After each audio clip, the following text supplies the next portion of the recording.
너의 이름은 더빙판이 개봉을 했습니다. 전문성어로 쓰지 않는 것에 많은 팬들이 분노를 했고, 한 유명 유튜버는 이를 풍자하는 영상도 만들었습니다. 개인적으로 저는 호사다 마모루 감독에 대한 칭찬이 넘쳐날 때 유독 신카이 마코토 감독에게 시선이 갔습니다. 그 이유는 그의 서정성 때문이었습니다. 잔잔하게 사람의 마음을 울리는 서사, 거기에 빛의 마법까지 그가 읊어주는 이야기는 매번 저의 가슴을 울리게 했습니다. 그래서 오늘 너의 이름은 속 까메로 등장한 유키노 선생님의 주연작품 언어의 정원에 대해서 말씀드리고자 합니다. 첫 번째는 레인입니다. 작품의 OST 이름이기도 한 레인.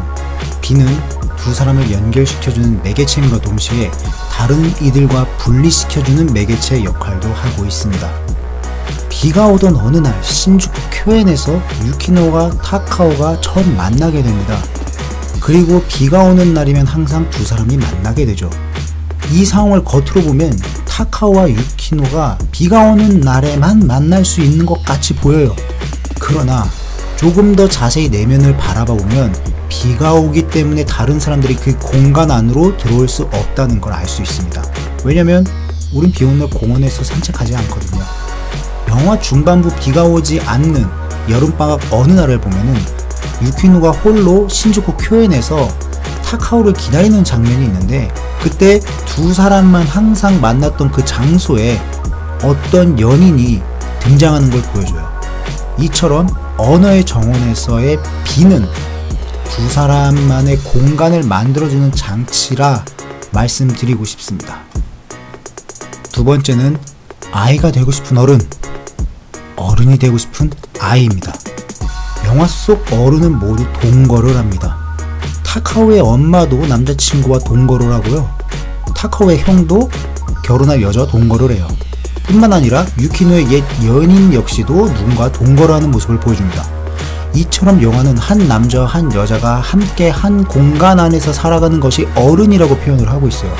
물론 이 장치는 유키노가 아직 애어른이라는 걸 밝히는 거에만 사용이 되지만 조금 더 넓혀서 보면은 사회적인 부분도 들어갈 수 있는 부분이라 말할 수 있겠죠. 자, 그런데 유키노는 방금 전에 말씀드렸던 것처럼 혼자 사는 어른입니다. 그녀는 초콜릿 외에는 맛을 느끼지 못했던 사람이고, 그래서 가방 안에 초콜릿을 가득 가지고 다닙니다. 초콜릿은 아이를 생각하게 하는 대표적인 음식입니다. 반면 그녀가 마시는 맥주는 어른을 생각하게 하는 대표적인 음식이죠. 그런 그녀가 맥주와 초콜릿이라는 이상한 조합의 식사를 합니다. 그녀는 혼자 살고 있고 사회에 적응하지도 못했으며 심지어 음식도 할 줄을 모릅니다. 그녀는 어른이 됐지만 진정한 어른이 되지 못한 아이의 모습을 가지고 있는 사람이다. 이렇게 말씀드리면 어떨까요? 이 부분에 대해서 유추할 수 있는 장면이 나옵니다. 그녀가 버스를 타고 어딘가 가는 장면이 나오는데요. 이때 버스의 의자 커버가 굉장히 아기자기한 캐릭터로 꾸며져 있음을 볼 수 있습니다. 그러나 반면 타카오는 미성년임에도 어른이 되고 싶어 합니다. 그는 보잘것없는 목화신 같은 존재이지만 언젠가 멋진 구두를 만들어 보이겠다는 열정으로 살아가고 있는 사람인 것이죠. 그렇기 때문에 아르바이트로 번 돈을 신발, 가죽을 사는 것에 모두 할애하는 모습도 보여줍니다. 그런 그가, 유키노가 자신의 학교 선생님이라는 것을 알게 되고 방황을 하지만 이내 비를 맞고 그녀의 방으로 같이 들어가 고백하는 모습을 보여줍니다. 마치 자신의 엄마, 형, 그리고 유키노의 애인처럼 말이죠. 그렇지만 유키노는 자신이 선생님이라며 고백을 거부합니다. 그 이후 다시 두 사람이 만났을 때 타카오는 유키노에게 크게 화를 내며 다음과 같이 말합니다. あんたは一生ずっとそうやって大事な言葉は絶対に言わないで自分は関係ないって顔してずっと一人で生きてくんだ! 저는 이 장면에서 신카이 마코토 감독이 일본 청년들을 따뜻하게 안아주고 싶어하는 메시지를 담고 있었다고 말씀드리고 싶어요. 왜냐하면 버블 이후 세대, 이게 2013년도에 개봉을 했거든요. 그 당시 20대에서 30대를 살아가는 젊은이들은 꿈과 희망을 잃은 채 연애도 하지 않는 초식남, 돈이 없어 절식하는 절식남, 알바만으로 살아가는 프리타족, 그리고 대한민국을 살아가는 현재 청년들처럼 공무원이라는 직책에 목을 매는 젊은이가 넘쳐나는 사회였어요. 버블 붕괴를 겪으면서 성장했었던 80년대, 90년대에 태어났었던 그 아이들이 성인이 돼서 꿈도 희망도 없는 세상을 살아가고 있었던 거죠. 그런 젊은이들을 대변하는 게 바로 저는 유키노라고 생각합니다. 즉, 타카오를 통해 그들의 내면을 보여줬다고 이야기한다면 그들을 직접적으로 대변해주는 건 바로 유키노라고 볼 수 있습니다. 어른이 됐지만 어른이 무엇인지 모르는, 어린 시절을 그리워하며 사는 일본의 젊은 층을 신카이 마코토 감독은 유키노를 통해서 표현했던 것이죠. 뿐만 아니라 중학교, 고등학교, 대학교 시절 자신의 꿈을 이루기 위해서 발버둥친 세대가 바로 2013년대 20대와 30대이기도 하죠. 우리나라 대한민국 청년들 역시도 마찬가지죠. 그런 그들에 대한 꿈에 대한 열정, 이것을 바로 일깨워주는 인물이 바로 타카오가 아닐까요? 그래서 타카오가 유키노에게 화를 내면서 물어봤다고 저는 생각을 합니다. 꿈 따위 이루어질 수 없다고 말해줬어야 되는 거 아니냐라고요. 왜냐하면 그들은 낡은 모카신과 같은 존재가 되어버렸거든요. 그래서 유키노의 맨발과 타카오의 꽃씨는 같은 역할을 한다고 볼 수 있고요. 반면 유키노가 항상 신고 다녔던 구두는 이들과 대비되는 것이라고 볼 수 있습니다.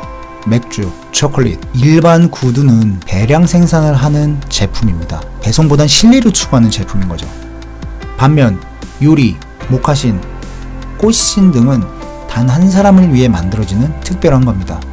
그렇기 때문에 그 속에는 정성과 개성이 들어가 있죠. 물론 음식은 맛이 없고 모카신은 낡았어요. 하지만 이건 이 세상에 단 하나밖에 없는 특별한 것이라 말할 수 있겠죠. 그래서 맥주와 초콜릿을 먹던 유키노가 이후에 커피, 녹차, 그리고 요리를 하는 형태로 변화해 나갔다. 저는 그렇게 말씀드리고 싶습니다. 그래서 신카이 마코토 감독은 언어의 정원이라는 작품을 통해서 그들이 나아갈 방향은 직접 제작한 모카신 혹은 음식과 같은 것이 아닌가, 그것을 통해서 그들이 꽃신을 만들어야 되는 게 아닌가, 이 메시지를 던진다고 전 봤습니다. 즉, 인스턴트는 실리라는 거를 중요하게 생각하지만 자신만의 무언가를 만드는 건 아니니까, 자신만의 무언가를 만들라는 메시지를 던진 건 아닐까. 그런데 이 모든 게 하나로 합쳐지는 장면이 있습니다. 그건 바로 유키노의 맨발신입니다. 그녀는 과거 자신을 올감했던 고리를 스스로 끊어버리는 장면을 보여줍니다. 구두가 아닌 맨발로 뛰쳐나가는 것, 자신의 속살을 보여주는 것, 그렇게 속살을 보여주면서 상처 입고 넘어지며 타카오의 곁으로 달려가는 이 장면이 바로 이 모든 것이 합쳐지는 장면이라고 말씀드리고 싶습니다. 그리고 유키노가 그를 안으며 말합니다. 그리고 두 사람만의 공간을 만들던 비와 밝은 미래를 상징하는 햇빛이 두 사람을 촉촉하고 포근하게 만들어주면서 이 애니메이션이 끝나게 됩니다. 이처럼 언어의 정원은 일본 사회 속 문제아로 낙인 찍힌 젊은이들을 이해하고 보다듬는 치유의 애니메이션이라고 말씀드리고 싶습니다. 마지막 타카오의 말처럼 언젠가 앞으로 더 나아가면 유키노를 만나러 간다는 이 말, 지금 일본 젊은이들이 제자리를 걷고 있지만 언젠가 앞으로 나아갈 것이고 그때가 되면 그들이 원하는 무언가를 제대로 만날 수 있다라는 메시지를 던지는 건 아닐까요? 현재를 살아가는 한국의 많은 젊은이들도 오늘 하루 언어의 정원을 보면서 마음을 치유받는 건 어떨까요? 리뷰 여기서 마치도록 하겠습니다. 감사합니다.